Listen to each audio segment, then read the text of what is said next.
Okay. Are we live? Hello. Hello. It seems like we are live. What's this? Meat-based 18, I believe. It's 19, but Oh, I'll it let is that 19. slide. Wait, should Okay. we check? I think we better. I I assumed swear it. we do this all the time. Yeah, it's meat-based, I think 19. I was just going over Okay. some of I'm my gonna stuff. stop. I'm gonna stop assuming the numbers just in case I get it wrong. No, But no, it is anyway, 18. It is 18. You're right. okay. Sorry. There we go. Meat-based 18. So Nicole and myself thought we would do a bit of a different episode. I know our last one we mentioned that we were going to do a book review. And the book is Sacred Cow by Dianna Rogers and Robb. We really think there we go. It's a it's a really really important book in the meat based realm. It really it tackles so many different topics in a very gentle way that it opens the door for many conversations is what I'm saying. A lot of books like the Carnivore diet or the Carnivore code or whatever, like these, it's cool, but it's very in your I'm face. like, I have all those books. Like we all have these books, but this is important because it's tackling the broader issue of so many different topics about eating meat, and we just thought we would flesh out the book a bit, give our 2 cents on a few topics, um, and basically just it's sort of a homage to this awesome book and a different way of approaching the podcast for a change. But Nicole, what did you think of the book, just like from a very broad sense, before we sort of dive into our what resonated with us? Yeah, I just want to say now that it doesn't matter if you're a vegetarian, a vegan, paleo, carnivore, whatever you are, if you're just following a modern American diet, or standard American diet right now, it's really for everyone. And it really just makes the case for, I mean, it says it on the book and everything, but for better meat, and how we are getting our meat and how we're, raising our cattle, how we're doing our farming, both from, livestock, from animal livestock, and then also just from like plant agriculture and stuff too. Mhm. So it kind of goes into all of that.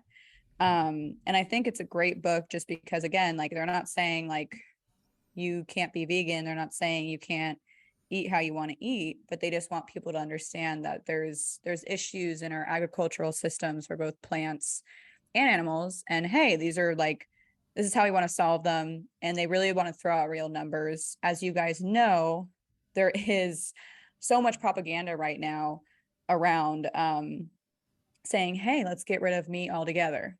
And Mm. it's like, even if you did that, right, I believe it would be like 2% reduction in emissions. And people also forget, like, the cattle, it's like part of the life cycle of the carbon emissions and Mm-hmm.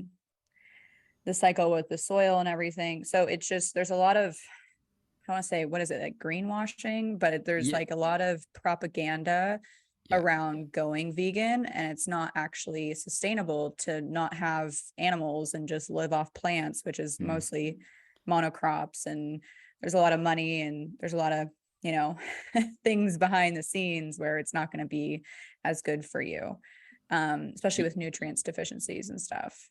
Yeah, and right off the bat, you mentioned about that, like if we remove all the livestock in the United States, it'll only reduce greenhouse gases by 2.5%, which is crazy, and even that number is probably a bit flawed. But on top of that, a big stat which can maybe jump us forward in today's conversation is that 60% of the I knew I was land, going to say the yeah, same thing. I knew 60% you were of the going to say land it. cannot be used for crops. So assuming that so basically what I'm saying is 60% of the land in the world cannot be used for traditional farming practices like your traditional monocropping and things like that.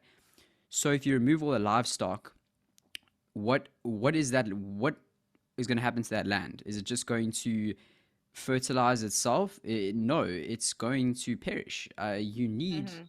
livestock on land, a cycle of life and death for Yep. for a thriving ecosystem to take place. It's as simple as Yeah. that, you know? It goes back, honestly, it Mm, goes back to early schooling that we had about biodiversity and how, people are, these animals live in these environments and they're like totally dependent on each other, right? Like the cow mm, is fertilizing the soil, right? And there's just this huge thing and then they eat it and then they're getting their water. It's just crazy now. It's like, oh, forget all that. you know? But yeah, the thing is that, the cattle can actually be on that land that you can't use for plant agriculture, mm, right? mm. So it's, Bill Gates can only buy so much that can be used by plants, right? Yeah. It's so crazy. 'Cause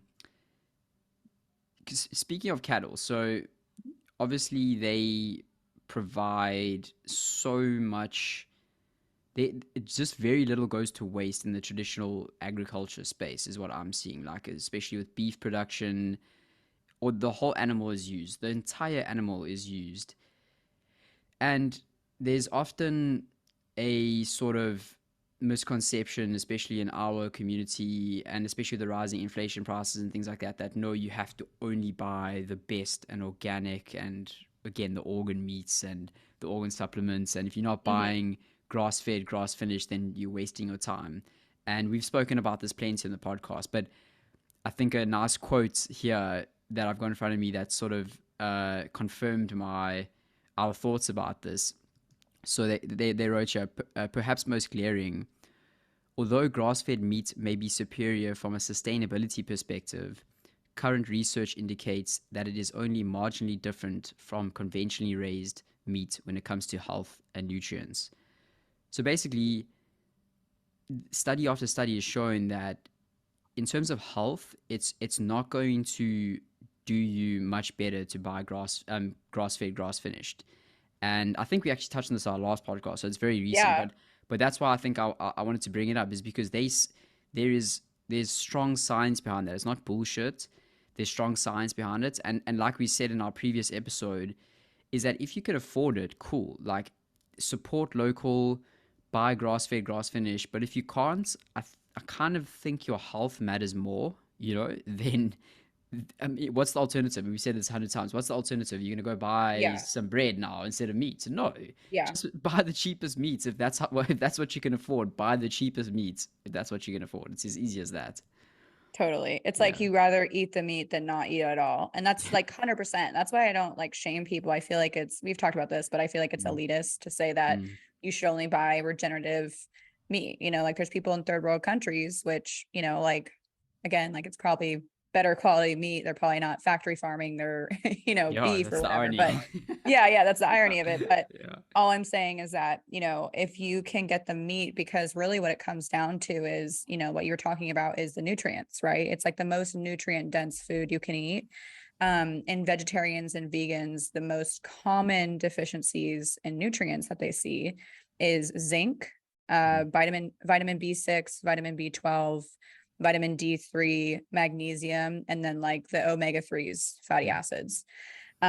So those are like the ones that they see the most in vegans and vegetarians. And a lot of that stuff, like iron, for example, how like the hemi iron, or mm. am I pronouncing that right? I The think hem iron, heme iron. heme. It might be. Yeah. I knew I was gonna say it wrong. I'm like, is it hem or heme? But the iron and the absorption amount that you can actually take from an animal is way higher than you can actually Mm, absorb from plants, right? mm, Because plants are so fibrous and usually they move through you, where animals, your body is made out of animal cells and they really mm, just absorb all of those animal, nutrients that come through. mhm, So even if you are eating something, right, and you think you're getting the nutrients, chances are it's not absorbing at the same rate for animals. So anyways, I thought that was interesting because like you see like maybe this is too much to get into, but they do talk about this in the book, like the all-time highs of depression, mm, anxiety, nutrient deficiencies, right?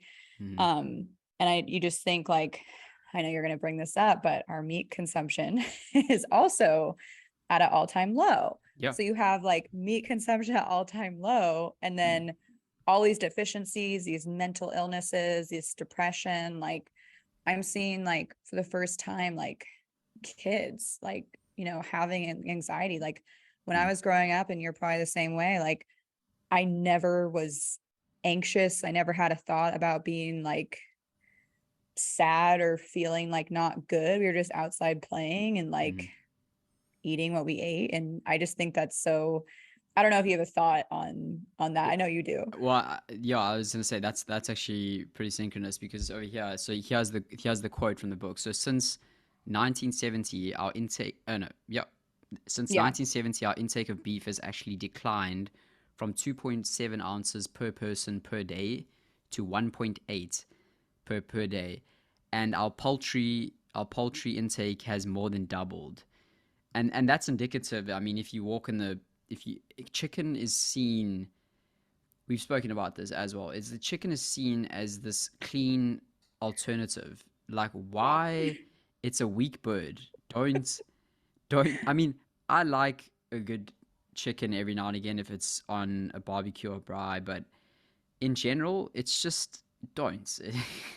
No, it's okay. So Taylor and I were actually going back and forth about this because sometimes like I feel like I want chicken. And first of all, I think people think it's not a huge cow, it's just a bird. Like I feel more comfortable killing this Yeah. animal, right? So I feel like there's like this ethical or like moral stance to like killing chickens being like, I don't know, just like less of an impact on your moral conscience or whatever. But then also people don't realize like if you look at a chicken back in the day and you look at a chicken now, Mm. it's like unrecognizable. Like they got like breasts, just like me. They got like breasts out to here, and like no, but it's crazy. So if you actually look at like the Mm. progression, I wish you could like put a picture right now on the screen of like the progression of the So chickens. they've If you gotten smaller just to get your, so that they've gotten smaller or bigger? No, they've gotten bigger because They've gotten bigger. Yes. they're Okay. pumping Yeah. them with like antibiotics, they're Mm. overfeeding them by purpose. Yeah. They're trying to capitalize on how much, meat they can get from a chicken, right? So Yes. it's totally unnatural. They're in Hmm. these environments of being very confined. So that's why when people just say, "Oh, it's just chicken," it's like, well, like, is it pasture? I'm like, is it Mm. pasture raised? Is it roaming around? Like, what do these chickens look like? Can I like Google them and be like, what does this type of chicken from this farm look like?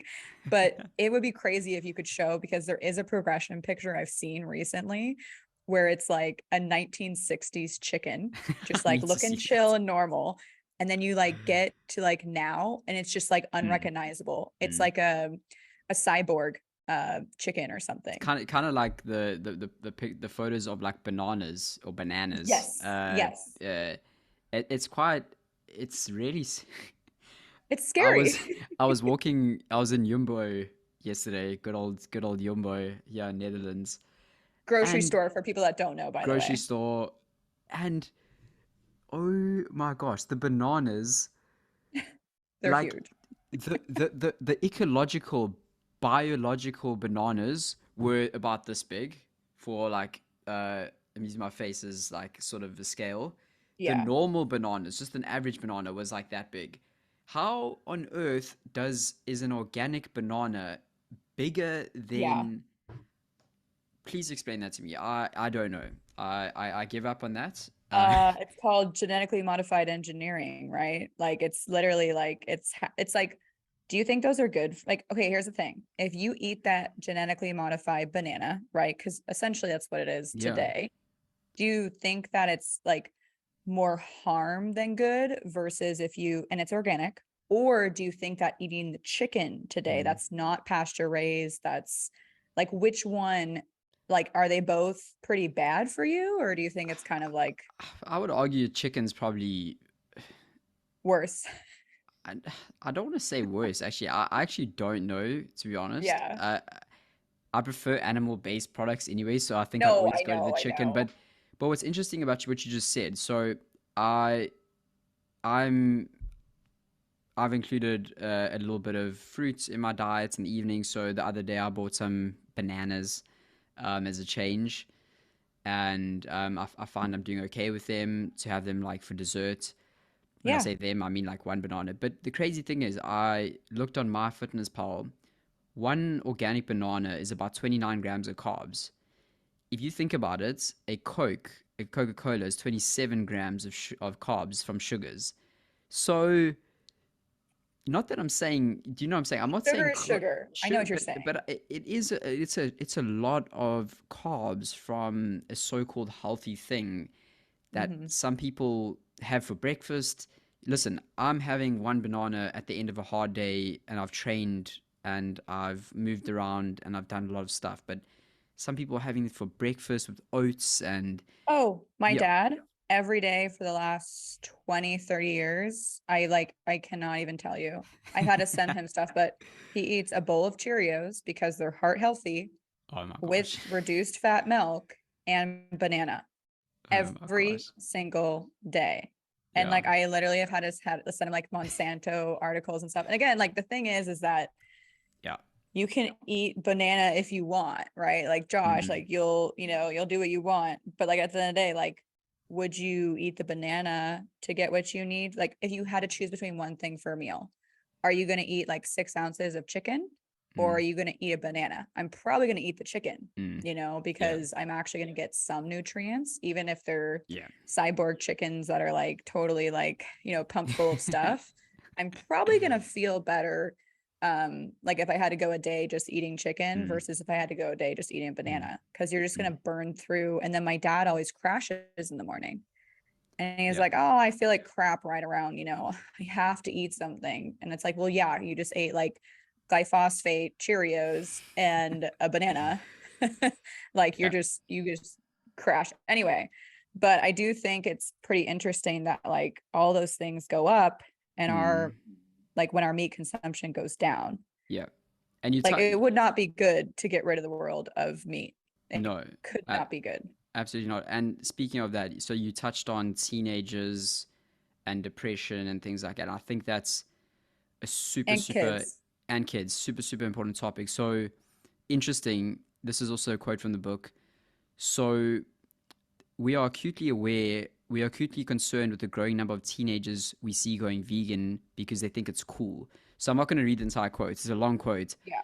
but basically they go into explaining how it and this is personal experience as well. This is family that I have in the UK, in South Africa, where their kids have gone vegetarian because it's the thing to do now. Peer This pressure. this Yeah. is peer pressure. This is Yeah. scary. This is actually scary. And the problem is, like, they carry on in this quote. The problem is they substituting this their traditional meat consumption with not with organic veggies and uh, good full fat dairy. No, it's with bread, pasta, Oreos. monocropped Oreos or vegan. Like that's where it gets murky for me. Is Yeah. it's like if you think that supporting big food in that way, even though it's vegan, is good for you and the environment, it's totally misconstrued. And what do you do as a parent? I'm sorry, like it is very difficult. Like if your kid came to you and all their friends are going vegan, it's kind of like when your one friend gets the phone and you don't get a phone. Yeah. It's a scary place. Like what do you do? It's very interesting, and I know you're gonna have a little one coming soon, No, I but know. I was like, well, I yeah. actually have a few thoughts on this. I mean, here's the thing. Like my parents were, I think we've talked about this though, but like being vegan like wasn't a thing. Like when Mm, we grew up, like we were playing outside, we were not on our phones. Like we didn't have phones until maybe we were in high school mhm, or like, maybe junior high because mm, like, you're just at that age. But now I see kids with like phones when they're like 10 years old, and when you have a lot more access, you see a lot more different things and you kind of want to be doing you're very moldable basically when you're mm, younger. Like you can be mhm, molded into like whatever's cool, whatever's popular, like you'll do it. But my biggest fear is that I don't want to push something too hard so then mm. like they go the other way, because they'd be like, oh, my mom's a carnivore, and then someone at Yeah, school is like, do you know what I mean? Like it's hard to like yeah. not put labels on things so then it doesn't go You, the other way. I think I think you are 100% correct. It's like if they want to have their little vegan stint, you kind of have to let them, but you have to be the example for them when they you kind of hope they realize it on their own because you never want to push anything on your kids. I think that's the worst thing Totally. you can do. So if they Yeah. came to you say, Mom, I want to go vegan, I kind of think the best thing to be is to go, hey, you know what? I kind of don't think it's a good idea, but if that's what you want to do it. But Yeah. don't, like you said, don't react too much, because doing that's gonna, and the thing is, they are young Totally. enough. They're young enough. Their guts are still probably in the state where they can handle that stuff. You know, they haven't gone to enough festivals to No, ruin their I was lives gonna yet. say too, like the thing that you can also do is like if you can set an example and it's like, Mm, here's mm, the thing, if mommy is a carnivore and she has a really loving relationship with your dad, she's very nice and mhm. kind to you, she treats you well, treats your dad well, treats everyone well, and has a six pack and works out and trains, and is really on top. Like I feel like that is kind of like the best Mm. scenario Mm. because like they'll be like, why would I want to be something else? Like I know what feeling and like looking good, or you know what I mean? Like I know what Yeah, that is like. So hopefully you just kind of just show them through example yeah, that like this is the best way. But then it'd be like, I'd be like, wait, like what about the sugar thing? Like we're not having Oreos and that crap. So it'd be like, oh yeah, you can be vegan, but you can only eat like organic yeah. fruits and vegetables. Then I'd be like, oh, I don't want to do it. It's too much Yeah. effort now. Yeah. But I did want to say too, like, um, I think so sorry, you touched on basically it being popular, right? Mm. Like people are peer pressured into it. And I think you probably agree with me that people only have half of the story, right? They don't realize that, when you are, I guess if they morally wanted to not kill animals, right? That's like kind of like their reasoning, right? That's probably the most popular reason is people don't want to kill innocent creatures, right? Um, but the other half of the story is that when you're monocropping, when you're eating your Oatly milk or your, whatever it is, those plant-based things, those monocropping, like they have to like kill with pesticides all of the mice, all of the rodents, all of the creatures that are on the ground, a lot of the creatures that are actually in the sky as well, like hawks and just birds and stuff too. So there really is no way of eating without blood being spilled. Do you know what No, I mean? So absolutely like not. I feel like it's so they're getting this story that's so manipulative and it's just half of it. Or maybe it's just even like Yeah. a third or a fourth of the actual whole Mm, story. mm, So that is something that I think I really wish that people knew because it's blood is being spilled no matter what food you're mm, eating, mm. basically. It's pure marketing, like you said. It's pure marketing. That again, going back to the chicken being seen as clean, like oat milk is being seen as clean. Anything, the word vegan is become so greenwashed that Yes. everybody just thinks that, oh, it must be good for you. But like you said, that's a great example. If you are farming in a field and you have to kill these rodents and things, don't just think that that's the only death that takes place, because the owl above, or the hawk that catches the mice that's been poisoned, also dies. Yep. That affects the predation cycle in the entire ecosystem there. And Yep. without predators, uh, things go wrong very quickly. You need Mm-hmm. predators to keep the balance, but at the same time, you need everything else to keep the balance. You need the topsoil, you need soil health, soil diversity. So, again, I'm just piggybacking off your point, but I think that's super important. It goes even beyond just the rodents being killed. It affects Yeah, the whole ecosystem without you even realize, without people even realizing. totally. And no one knows that story. And it's like, oh, you Mm, want to monocrop the whole world? mm, You want to monocrop the 40% of the world yeah, that we can have crops on it. And you think that there's not going to be any death or, yeah. there's not going to be, and not to mention that all of those pesticides that are used on those crops, right? You're not pesticiding, sorry, you're not pesticiding cows. You're not pesticiding the livestock because they would die, right? Yep. I Yep. mean, of course, people want to talk about like antibiotics and stuff like that. Um, but remember, like you're not like the glyphosate, right? That's going to be on the pesticides, like Monsanto and stuff. Mm, that goes into water. That's like now in our drinking water. I just read a statistic where now I think it was like 30% of Americans are now testing positive for glyphosate in their urine, like their pesticides in their Mm, urine, the microplastics, all that stuff. But the biggest thing is that like the water, like just like the tap drinking water, like now, like drinking our tap water mm, because of all the runoff and all the mhm. pesticides from farming that actually get in the tap water, like it's kind of dangerous. Yeah, Like you have to be careful. You got yeah. to test your water Uh, and see what's going on. yeah. And I mean, on the notes of monocropping, uh, alternative fats and milks and things like that, there's a great explanation in the book. I don't have the exact page, but explaining how it's just nowhere near nutritionally, like the nutrition content of like almond milk is nowhere near the content of normal milk. And to think that it Yes. is absolute, it's ludicrous. So for those that don't know, your body's ability to absorb a lot of the nutrients from plant-based material or plant-based milks gets extremely inhibited because of things like oxalates, phytates. These are all defense chemicals in the plants, or that basically keep the plants alive. So everything needs in nature, everything needs to be kept alive by some mechanism. Is it running away? Is it fighting? And animals, most animals, they either run away or they have teeth to fight or horns to fight. Plants are very different. There's a great quote here explaining the big difference between how plants and animals defend themselves. So basically, all living creatures need a way to defend themselves against being killed or eaten so that they can spread their genes onto the next generation.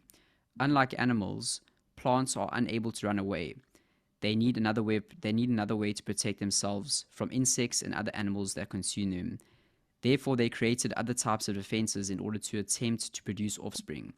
So while many plants are downright poisonous to humans, others will do their best to use you as a vehicle to spread their seeds, sending out chemical defenses, and so on. And that's the big word, is seeds. So mostly seeds are in any plant, seeds are the most toxic part of the plant because that's where all the genes are encoded. So Yeah. eating tons of seeds is just, if you got gut issues and you're eating seeds, it's not a good idea.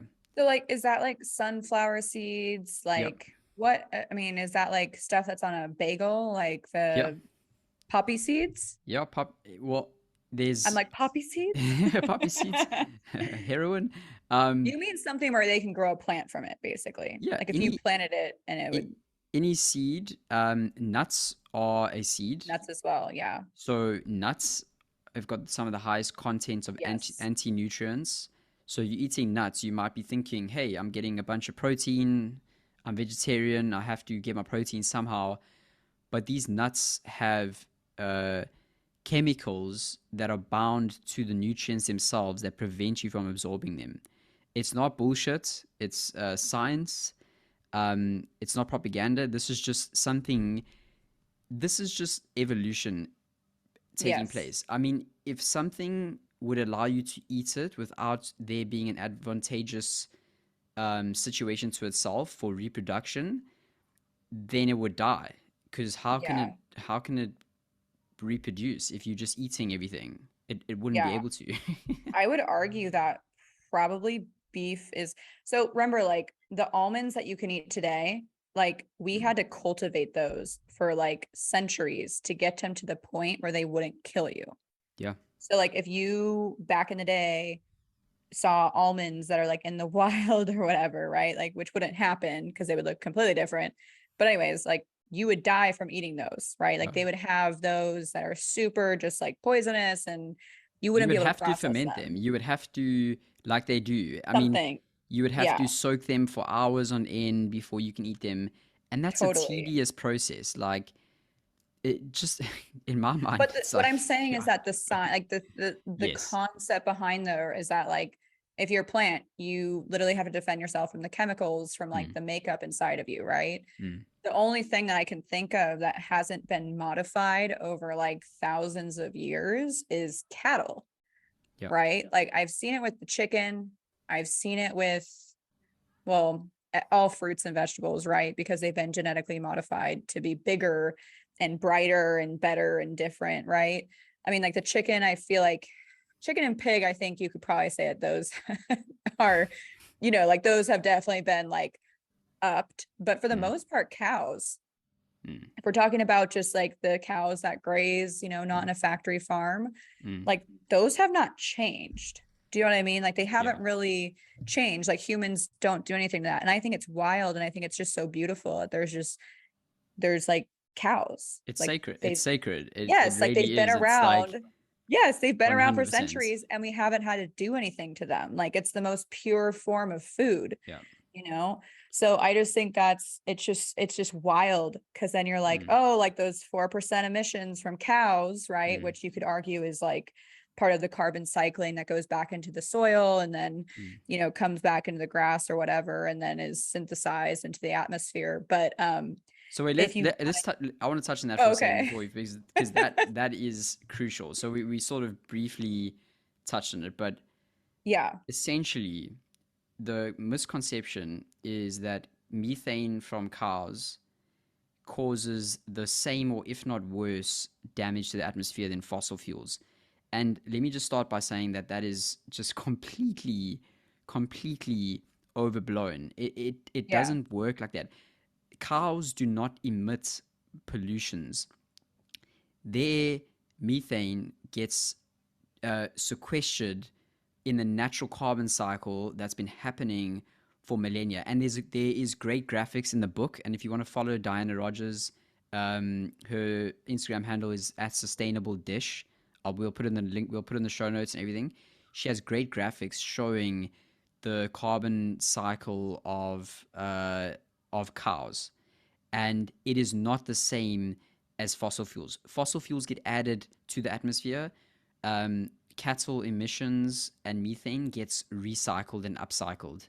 So sorry, I know I cut you off there, but that No, no, no, that no. that I is think so that's important that you really bring that up, important. because that for me is the key of the book. It really sums up, because It that's the biggest debate right now in the world. Sorry, yeah. Yeah, no, that is the biggest debate. And you even have people that are paid on like the UN Council that are basically like, I just saw this recently, that are basically saying that if everyone stopped eating meat, like we could stop climate change, we could stop, like it would reduce emissions. And it's like, it would reduce it maybe, what they're talking about, maybe 2%. And a lot of that comes from the actual distribution, I believe, of the actual food Yeah. getting from, where it's being processed to stores, right? Like, so the Mm. actual, still, it's like the fossil fuels, right? It's like the actual emissions from cars and industry and stuff like that. But I do think, like, some people say, oh, well, you know what? Like, just typical. That's not accurate. And it's like, wait, what? Like, it's literally explaining science, and it's like the natural process, like the biological process, Mm. like, which is part of the system, right? Yeah. Like, if oh my god, if cow shit, we are talking about poo. Yeah. Oh, there we go.